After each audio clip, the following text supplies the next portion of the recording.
প্রচুর গরম লাগছে আজকে, বাতাস করার মতো পাখাও নেই, পাতাটাকে পাখা এই বুড়ি দেখি এটা কি বানাইছিস তুই? হ্যাঁ, তোর খেয়ে দিয়ে কাজ নেই, শুধু আজাইরে যত সব কাজ, এটা কোনো পাখা হলো? হ্যাঁ, এটা দিয়ে তুই কি এটা? হ্যাঁ বাবারে, বৃদ্ধ বয়সে কেউ আমাকে আর দাম দেয় না। এই দাদি কি হয়েছে তোমার, কান্না করছো কেন? তো পাখার জন্য আমাকে বকেছে বাবা। ও আচ্ছা এই কথা, ঠিক আছে দাঁড়াও, আজকে তোমার জন্য আমি একটা ইউনিক পাখা বানাবো, কাঠের তৈরি, যেটা কারো কাছে নেই, শুধুমাত্র তোমার কাছে থাকবে। আমার দাদিকে কেউ বকছে, এটা আমি মেনে নিতে পারলাম না।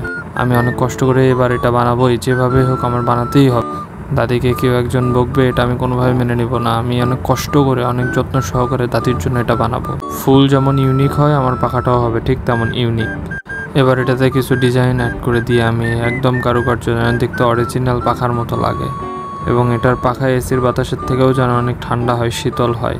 এবার এটাতে রং করে দিচ্ছি কিছু, যেন দেখতে আরও সুন্দর লাগে, একদম অরিজিনালের মতো। দেখি তো এবার কার সাহস আমার দাদিকে এভাবে কিছু বলে। এই তো আমার পাখাটা তৈরি হয়ে গেছে।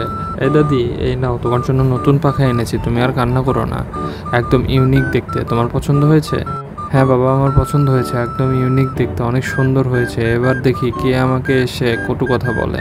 তো বুঝলে, কাউকে কখনো তার অবস্থার জন্য ছোট করে কথা বলতে নেই।